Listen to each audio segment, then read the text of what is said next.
one of the things that's interesting about being disabled in work is most people will not hire you, and not because you're not qualified.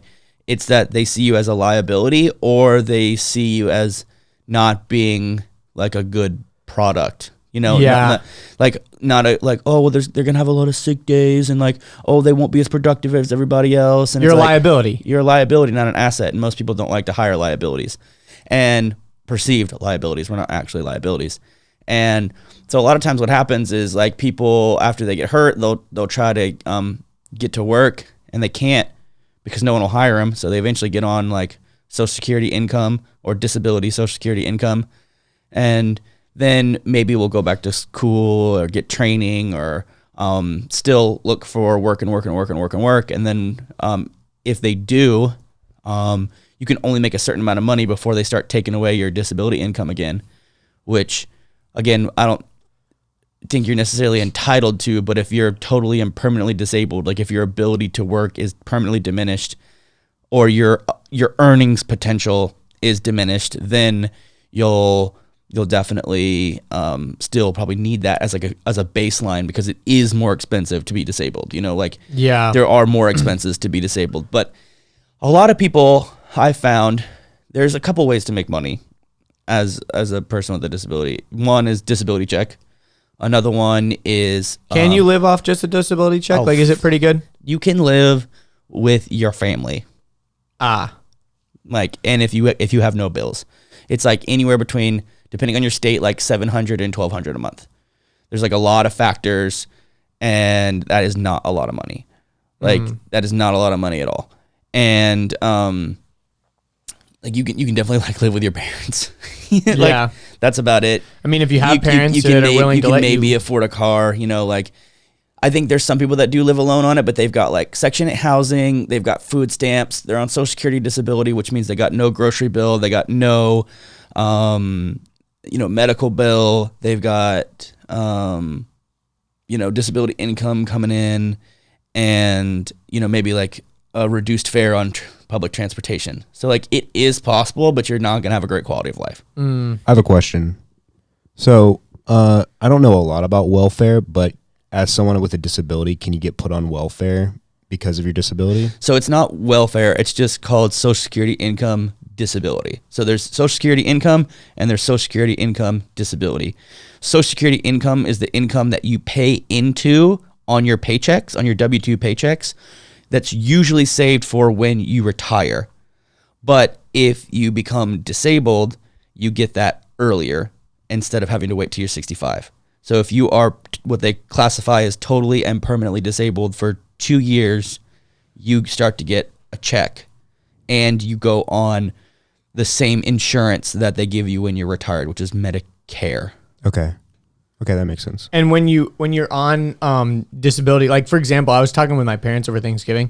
We were talking about like the Andrew Yang, like the, how he's wants to give like everyone the freedom dividend, the freedom dividend. Would that cut? Because he was basically talking about how that's going to kind of like replace Social Security in a way. Would that? Do you know how that would affect anything, or have you even looked into it? No, I'm just curious. I haven't looked into it. I've listened to him on a couple of podcasts. What do you think about that? He's got a lot of points that are very valid and very progressive and forward thinking. I just don't think America's ready to think like that yet. Yeah, I think it would need everyone to like listen to like a 3-hour long podcast about how it works, kind of, or something. Basically, and even then there would still be a lot of skepticism. For sure. He calls it the freedom dividend, and it's $1,000 a month for everyone, and no matter if you're wealthy or not, and you can choose to accept it or deny it. And I don't think it cuts into your Social Security. I don't think it has to do with Medicare, Medicaid, and I don't think it has to do with welfare or food stamps, or I honestly don't even know how he's potentially planning on getting it paid for. Like, I don't know if it's on. I don't know if it's taxes. I think it would be again, we're two dumb idiots talking about this. I brought it up. Sorry, but I think from what I remember, it would be a part of the umbrella of the Medicare and Medicaid or Social Security system in some way. Well, it would have to be, because that's where the quote unquote bucket is. At the end of the day, it's basically they're trying to like quote unquote spread the wealth around, And I think where a lot of it would be coming from is like cutting spending on other things too. I mean, you think about how much we spend on the military, like we could easily afford to do it. If I would we highly just cut recommend spending. anyone who has no idea what we're talking about or wants to know more about it is listen to Andrew Gang on the Joe Rogan podcast. Yeah, it was really actually fascinating, and he was also on H3, I think. Wasn't but he didn't. He didn't go into as much detail. Yeah, because the H3 guys are already silly. fanboys. Yeah, They're they're already fanboys. Yeah, but so that's one way to get money and be and as a disabled person. Another one is to get like a regular job if you can get hired. Another one, which a lot of people take, is the entrepreneurial route or the foundation route, because if you create a nonprofit or a foundation, you get you can write yourself an income from those donations. So I think about like our friend Garrison, who has he has the Garrison Red Project, and I think about like Art. You know, his thing is like called Life Rolls On Foundation. I think about Jesse with the Wheel With Me Foundation. They do like public speaking, they do fundraisers, and then they add value into the community. But I think they can also like add a paycheck to their own pocket as a source of income through a nonprofit. I don't know exactly how that works, but a lot of people that are on wheels do that. Because you're basically taking advantage of the fact that you can be an advocate for these companies and things like that. You can also get paid to be a public speaker. That's a huge thing. You can get paid a lot of money, good money, to be a public speaker. But to go back to the inspiration porn thing from last episode, it's kind of like sometimes if you're being, I think for the right reasons and the right opportunities, it can be a really good thing. But then in some instances, it's like, we want the wheelchair guy to come speak so that he can, you know, energize our sales force. Like, you're just so inspirational. Yeah. And it's like, yeah, so there's that. There is if you're in some type of car accident, motorcycle accident, thing like that. Thing that's not necessarily your fault and you could sue for it or get a settlement or something that involves insurance. Yeah. You can have an insurance settlement. You can have a situation where if there's like some type of quote unquote accident, whoever is quote unquote responsible for that accident, you can also sue them. There's you know, those outlets, and then there's also a lot of the under the table stuff. And it's kind of messed up. I mean, I know people that sell weed. I know people that sell their pills. They don't even take them. They go to the doctor and be like, I've got a lot of pain. And then the doctor's like, here's a bunch of pills. And then they just go and sell those pills because that's what makes them money. Yeah. Well, the thing that you've talked about before is the weirdest thing about pain is like the only thing you can't measure. You can't measure pain. You just have to believe the person. Take their word for it. Yeah. But so there's, you know, like off the table, off the books work, also odd jobs, there's foundations, there's actual jobs, there's disability. So there are ways to make money, but it's weird. Yeah. it's hard because and of course, you know, there are other opportunities. We know plenty of people that are wheelchair users that have normal jobs. I mean, yeah, absolutely. And then I think like about Kyle, he's an architect. Mm-hmm. I'd consider that a pretty awesome normal job. Basically any desk job you can do. Yeah. Like any desk job anywhere, period, because you're already sitting in a chair. Do you still think that employers will discriminate a little bit? Probably. I think about even like sales jobs. You got a sales job, you can do that. Pretty much any retail job, you can do pretty much any retail job. There's a lot of stuff you can do, but you have to. When you worked at Apple, how was that? It was dope, man. It was a great company that had a great culture that was super accommodating. That if I was unable to do something, they were like, okay, that's fine. And would just have someone else figure it out. I mean, in one of those stores, I mean, you go into an Apple store, you're like, what, like 30, 40 people work here? Like 200 or 300 people work there. You just don't know it because it's a lot. On any given day, how many people are on staff? Anywhere between 100 to 200. Really? Yeah, there's like tons of people in the back. There's like the whole Genius team. There's the whole management team. There's the whole back of house team. There's the different types of sales teams. There's a whole bunch of people working. Like when I worked at Lennox, we had like 250, 300 people that were employed, and regularly there was more than 100 of us there. Wow. Like that's amazing. Yeah. So I'm kind of back on Apple's side recently, by the way. They've been doing some good shit. They've been listening. I think it's honestly because Johnny Ive's leaving, or he left. I don't know if you knew about that. Well, Johnny Ive was the last dinosaur from the Steve Jobs era. Exactly. And so Steve Jobs left, who was like the innovator, and Johnny Ive was like the designer. So I think Johnny Ive felt that he had to like keep the legacy of Steve Jobs, but kept making like He kept pushing. He pushed design too far at the hostility of the user. Yeah. Like, it became. this is the most sleekest, uniquest, lightest, weightest, and it's like, where's the ports? Like Exactly. it's a pro level. Where's computer. the ports and where's the battery and where's the thermal capabilities? Because this thing sucks ass. I mean, let's be real. But the new Mac Pro is insane. The white one, not The Mac Pro, not the the cylinder. giant tower, Yeah. the cheese grater. Yeah, It's not white; it's silver. is it silver? I thought I saw MKBHD have. It's silver, but either way, it doesn't matter.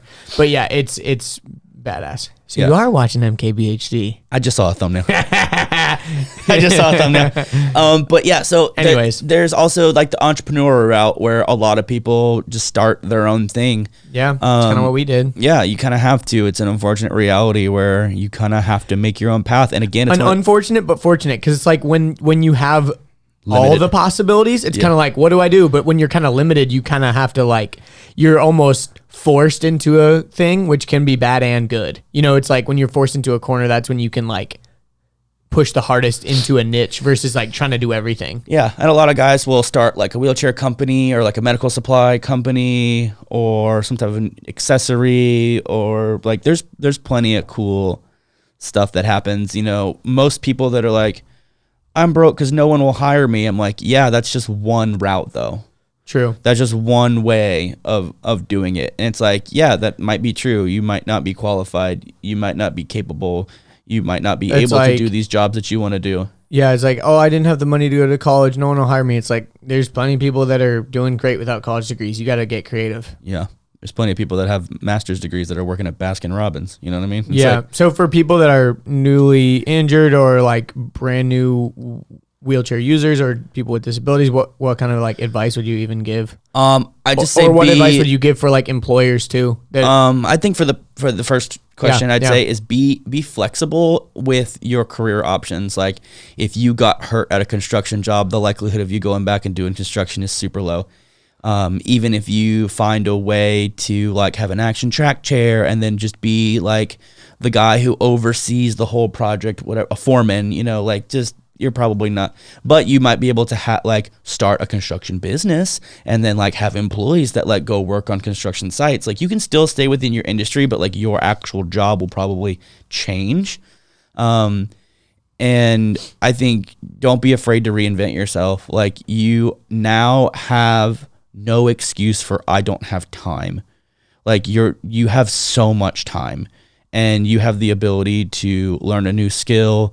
You don't necessarily have to go to college to this. Like you can watch YouTube videos and you can listen to podcasts and get audiobooks and you can take Skillshare courses and you can find ways to become an expert at what you want to do. you just have to find a way to bring value to the marketplace. Like there's tons of courses and classes and things you can take that aren't necessarily a college degree or whatever. Because let's face it, there's tons of like skills out there that people just need. I mean, I think, for example, like video editing and stuff like that. It's like I learned it all by myself in the past couple of years, and now I'm like invaluable for Wheels to Walking. You know, Absolutely. Like, I mean, I think about I'm irreplaceable, sort of, which think is a great place to be. I think about the job title social media manager.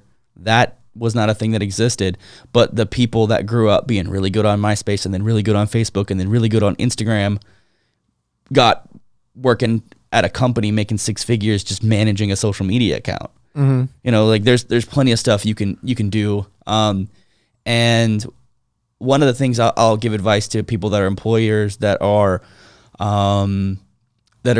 hesitant to hire a person with a disability is don't underestimate us. And what I mean by that is our high level problem solving skills like are elite, because on a day-to-day basis, everything that we do, we've usually had to adapt to ourselves, or we have to find a way to adapt to ourselves, like in live time, like in real time, like even just pushing down the street, like, oh, there's a crack, got to navigate that, and there's a bump, let me bump over that, and there's a hill, let me push up that, and like we are constantly thinking like 10 steps ahead and seeing all the problems and the holes and the gaps in systems. And I think it would be a disservice if even for a consultation, like here's another job that a person with a disability can do, specifically like a wheelchair user, is you can go You can be an ADA consultant for a company. You can go in and be like, your bathrooms suck and your aisles are too small and your registers need to be lower. You know, you can do ADA consulting. Your parking lots need to change. You can also just go into any environment and just kind of look at the systems of it and eliminate processes and redundancies.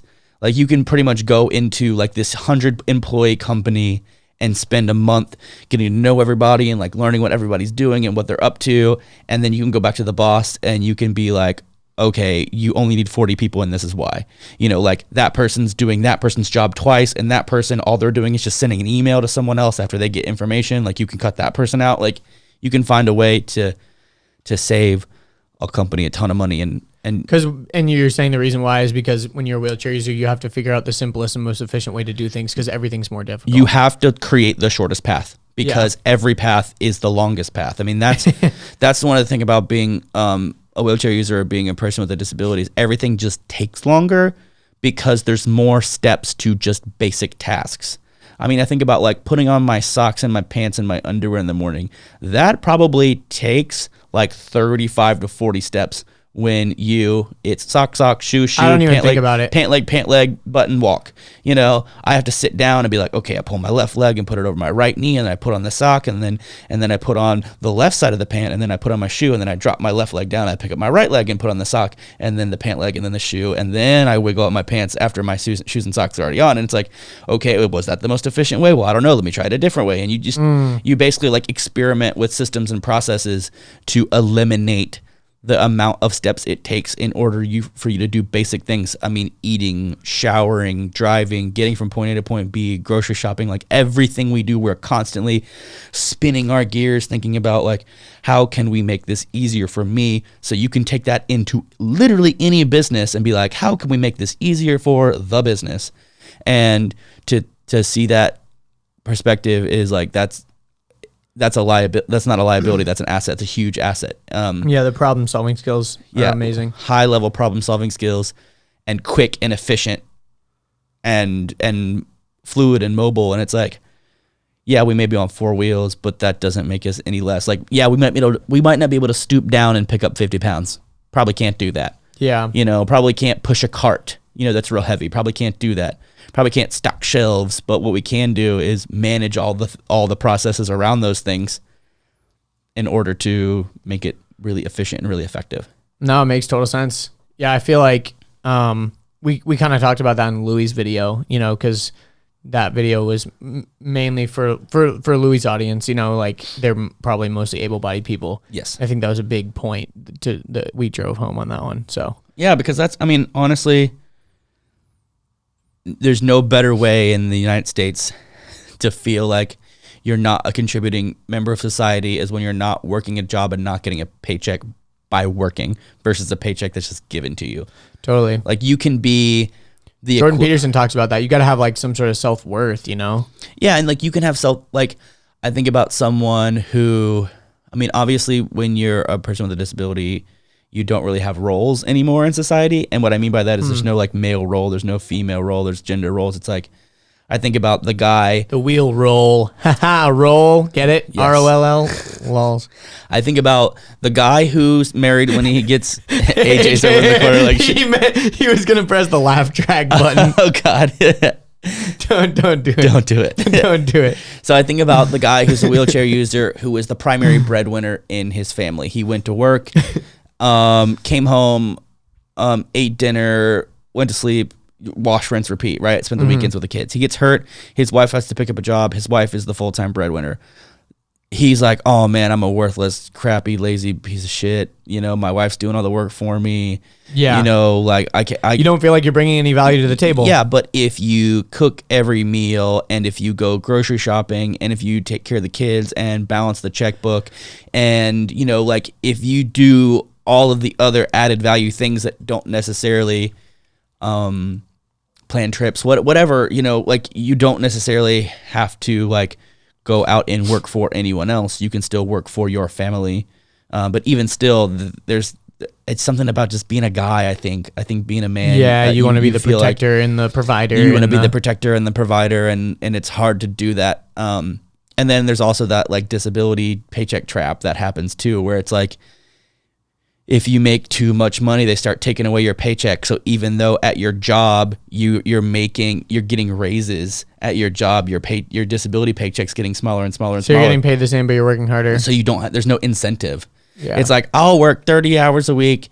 How do you think we fix that? I don't know, man. Just make it so the disability check is always the same no matter how much money you make. I don't know. I just don't know. Like, I feel like that's a reasonable place. I don't know. I think, or maybe only reduce, or maybe only reduce it at a higher level. That's more reasonable. You know, like I don't know what level it caps out at. But I think if it was at like $100,000 versus like $20,000, like that would make more sense to me. I don't like the idea of a disability check getting smaller because you're doing better. Yeah, I agree. I don't like that idea. You shouldn't be punished for being a more productive member of society. Yeah, I agree. And we still have all those expenses that are extra expenses. And again, I don't think it's like the government's responsibility. I don't think, I'm not trying to say that like I'm owed this $1,000 because I'm broken now. It's like, I don't like that entitlement attitude. But however, I do think it's like, you should definitely not be punished for trying to become a productive member of society. Like there shouldn't be a threat or a worry of, oh no, well, I'm going to get this job, but then I'm actually at the end of the year, I'm going to be making less money by working. So I just won't work. Yeah. I mean, it's a slippery situation. Hope you enjoyed that clip. If you want the full episode, you can click right here. If you want to subscribe, click here. If you want more clips, we got 2 more right over here.